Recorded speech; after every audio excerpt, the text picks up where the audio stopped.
Salam saudaraku yang Tuhan kasih.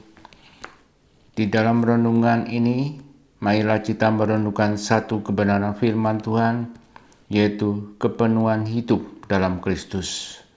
Ayat yang akan kita baca dari Kolose 2 ayat 6 sampai ayat 15. Tetapi kita tidak membaca ayat ini secara keseluruhan.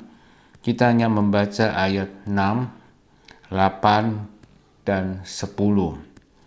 Ayat yang ke-6. Kamu telah menerima Kristus Yesus Tuhan kita. Karena itu hendaklah hidupmu tetap di dalam Dia. Ayat yang ke-8. Hati-hatilah supaya jangan ada yang menawan kamu dengan filsafatnya yang kosong dan palsu menurut ajaran turun-temurun dan roh-roh dunia, tetapi tidak menurut Kristus. Ayat yang ke-10. Dan kamu telah dipenuhi di dalam Dia.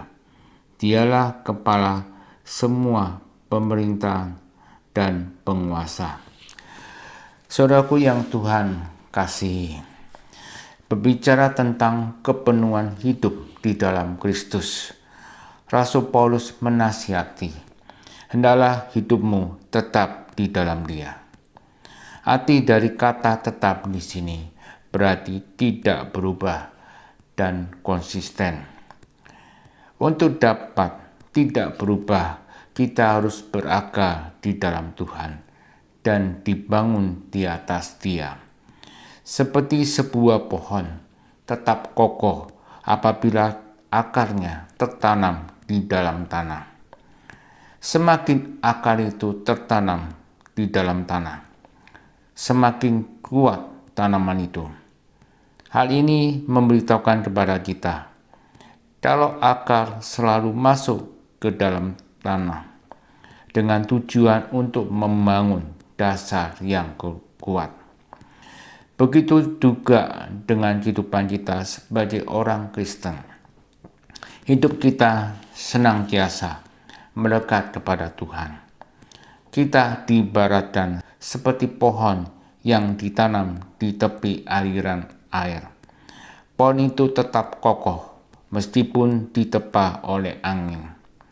Dari sini Tuhan menghendaki kita agar kita terus bertumbuh. Saudaraku yang Tuhan kasih, agar kita terus bertumbuh, kita membutuhkan firman Tuhan. Pertumbuhan ini merupakan hal yang Tuhan inginkan terjadi pada setiap orang percaya, dengan tujuan agar kita serupa dengan Dia. Hal inilah Rasul Petrus menjelaskan di dalam 2 Petrus 3 ayat 18. Tetapi bertumbuhlah dalam kasih karunia dan dalam pengenalan akan Tuhan dan Juru Selamat kita, Yesus Kristus. Dari firman ini kita melihat bahwa Allah menginginkan kita agar kita menjadi dewasa. Kedewasaan ini merupakan pertumbuhan jasmani. Pertumbuhan jasmani seringkali tidak berjalan dengan pertumbuhan rohani. Banyak orang lebih mementingkan kebutuhan jasmani sehingga mereka mengabaikan hal yang bersifat rohani. Pertumbuhan rohani tidak dapat kita lakukan secara otomatis. Kita membutuhkan sebuah komitmen. Komitmen itu memutuskan agar kita mau berusaha untuk saling bertumbuh dalam kasih pertumbuhan yang sehat. Karena itu kita membutuhkan pertumbuhan rohani. Pertumbuhan rohani merupakan salah satu proses yang panjang yang harus kita pikirkan sejak dini. Saudaraku yang Tuhan kasih, melalui ayat ini firman Tuhan mengajarkan kepada kita bagaimana kita hidup di dalam Kristus. Di ayat 6, Rasul Paulus menuliskan, jika kita telah menerima Kristus sebagai Tuhan, maka hendaklah kita setia kepada Dia. Artinya, tidak ada dasar landasan dan iman selain kita percayai. Di ayat 6 dikatakan, hendaklah kita tetap setia. Apa arti kata setia di ayat ini? Yaitu tidak berpindah. Firman ini mengatakan kepada kita, dimanapun kita ditempatkan, kita harus bertumbuh dan berbuah. Lalu di ayat 7 dikatakan, supaya iman kita kepada Tuhan Yesus, haruslah kita berakar dan dibangun, sehingga kita semakin teguh dan akhirnya menghasilkan buah. Buah di sini dapat digambarkan sama dengan pertumbuhan. Pertumbuhan ini adalah pertumbuhan dua arah, yaitu berakar di dalam Dia dan dibangun di atas Dia. Atau dapat kita katakan pertumbuhan ke bawah dan pertumbuhan ke atas.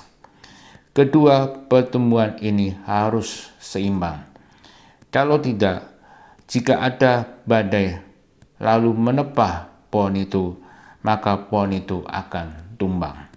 Gambaran seperti ini diibaratkan orang yang tak beribadah, namun ketika ada pergumulan, orang itu jauh dari Tuhan.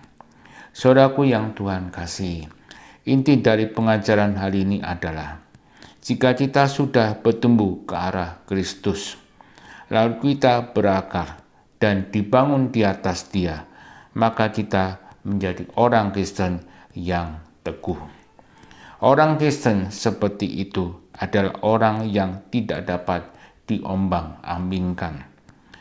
Buah pertumbuhan ini merupakan sebuah kehidupan yang dipenuhi dengan ucapan syukur.